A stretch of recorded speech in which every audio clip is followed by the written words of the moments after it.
akan mempresentasikan sebuah materi yang akan kami sampaikan secara bersama-sama dengan tema kasus-kasus kegiatan produksi dan pemasaran yang tidak etis yang sering terjadi dalam perusahaan atau di lapangan. Jadi untuk presentasi kali ini ada beberapa nama dari kelompok kami, yaitu ada Amanda Seva Prabowo, ada juga saya selaku Kaliza Zaki Fergiawan, ada juga Ganang Nugroho, dan juga yang terakhir ada Bayu Aji Wijaya. Jadi pengantar etika dalam produksi dan pemasaran. Etika bisnis adalah prinsip modal yang mengatur perilaku dalam dunia bisnis, produksi, dan pemasaran. Etis berarti perusahaan tidak hanya berfokus pada keuntungan, tetapi juga mempertimbangkan dampak sosial, lingkungan, dan kesejahteraan konsumen. Ketika produksi atau pemasaran dilakukan dengan cara yang tidak etis, hal ini dapat merusak kepercayaan publik, memicu kerugian finansial, hingga menyebabkan masalah hukum. Kasus-kasus tidak etis dalam produksi. Nah, di sini saya ingin menyebutkan beberapa kasus-kasus yang tidak etis di dalam produksi dan contohnya dan juga dampaknya. Yang pertama, ada pemalsuan produk dan kualitas yang tidak sesuai standar. Contohnya, ada banyak kasus di mana perusahaan menjual produk dengan klaim tertentu tetapi tidak memenuhi standar yang dijanjikan, seperti makanan yang diberi label organik atau alami padahal menggunakan bahan kimia. Dampaknya yaitu dapat merusak kepercayaan konsumen dan berpotensi menimbulkan bahaya kesehatan. Yang kedua, penggunaan bahan berbahaya atau ilegal. Contohnya, penggunaan bahan berbahaya dalam produk mainan anak-anak, kosmetik, atau makanan. Dampak dari kesalahan tersebut yaitu kasus-kasus ini mengakibatkan penarikan produk dan tindakan hukum karena membahayakan konsumen. Selain itu, perusahaan dapat mengalami kerugian citra dan keuangan. Terakhir, eksploitasi tenaga kerja dalam proses produksi.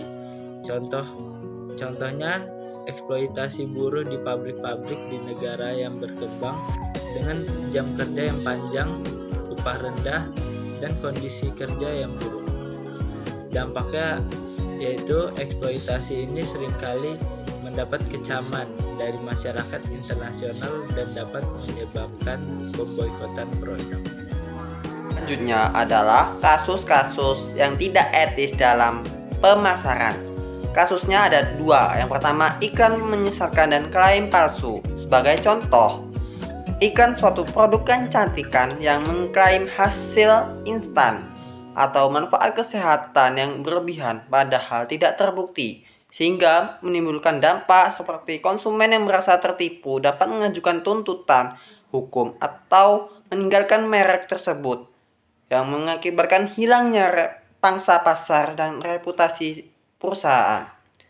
Yang kedua yaitu penargetan iklan yang tidak etis pada segmen rentan. Sebagai contoh, mempromosikan makanan cepat saji yang tidak sehat pada anak-anak atau remaja, atau produk alkohol yang ditargetkan pada komunitas berpenghasilan rendah.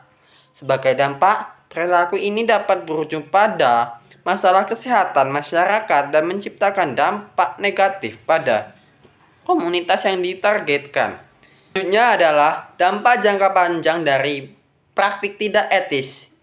Yang pertama, kerugian finansial karena adanya denda dan penurunan penjualan. Yang kedua, hilangnya kepercayaan dan loyalitas konsumen.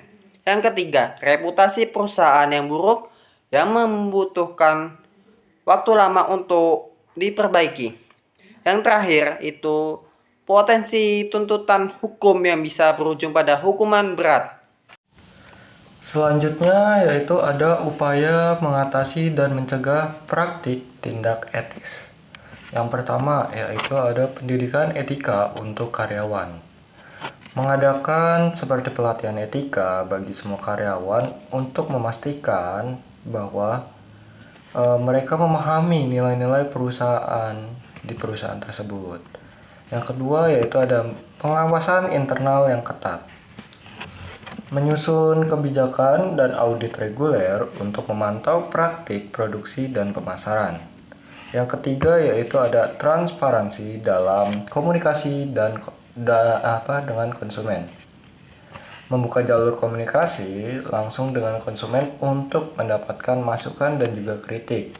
Kita juga harus menerima masukan dan kritik yang diberikan serta memperbaiki hal yang sebenarnya harus diperbaiki.